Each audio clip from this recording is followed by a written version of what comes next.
Macron refuses to break the Brexit deadlock at meeting with Theresa May. Emmanuel Macron last night warned Theresa May that he stood firmly behind EU negotiators as he refused to break ranks over Brexit. The Prime Minister cut her holiday short to set out her Chequers plant to the French president at his Riviera retreat yesterday. She warned him that Brussels faces a choice of a Chequers deal or no deal as they held talks at Fort Bregancon. Downing Street wanted to use the meeting to win over Mr. Macron, who is seen as one of the biggest obstacles to getting an agreement. British officials are seeking to persuade France and Germany to order the European Commission's chief negotiator Michel Barnier to soften his hardline stance. But the Élysée Palace refused to give a public account of the meeting as they sought to demonstrate that negotiations can only take place in Brussels.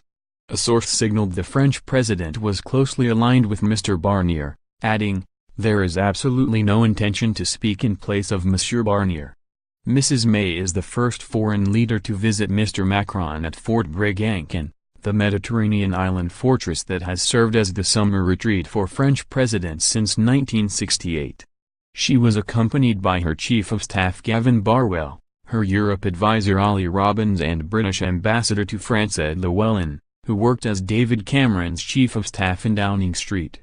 After the formal talks, Mrs. May and her husband Philip joined the president and his wife Bridget for a private five-course dinner overlooking the sea. The foursome enjoyed a menu that included tomatoes and saffron-flavored langoustines, thyme-flavored sea bass, chicken and dark chocolate crème brûlée.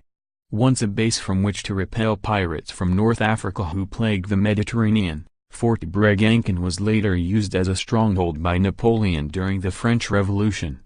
It remained a military fortress until shortly after the First World War, when it had a small garrison.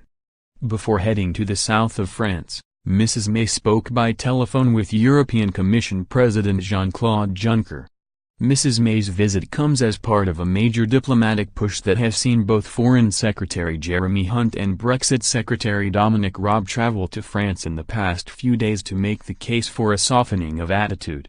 In an interview before traveling to Paris, Mr. Hunt said, "France and Germany have to send a strong signal to the Commission that we need to negotiate a pragmatic and sensible outcome that protects jobs on both sides of the Channel."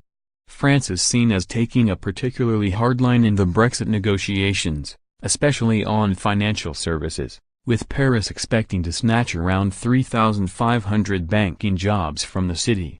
A source in Mr. Macron's office yesterday said the EU's chief negotiator Mr. Barnier has maintained that any Brexit deal must conform with the economic interests of the 27 remaining EU members, and the president has always supported this as well.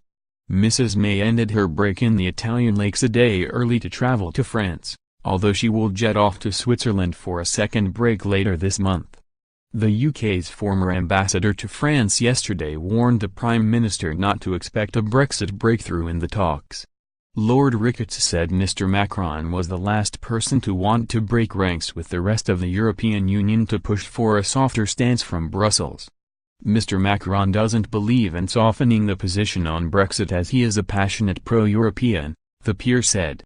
Perched 35 meters above sea level on a small island off the French Mediterranean coast, Fort de Bregancon has been the official retreat of the President of France since 1968. But the history of Fort de Bregancon stretches back centuries, with the site even attracting the attention of Napoleon Bonaparte. According to the president's official website, Napoleon became interested in the fort shortly after taking nearby Toulon during the French Revolution in 1793. Making it his mission to repair and improve it, he endowed it with an imposing artillery. It remained a military fortress throughout the First World War, and was occupied by a small garrison, before being decommissioned in 1919.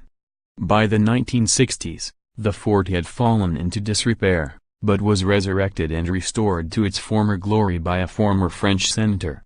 It passed to the state's possession in 1963, and was visited by Charles de Gaulle the following year when he presided over the 20th anniversary of the Allied landings in Provence.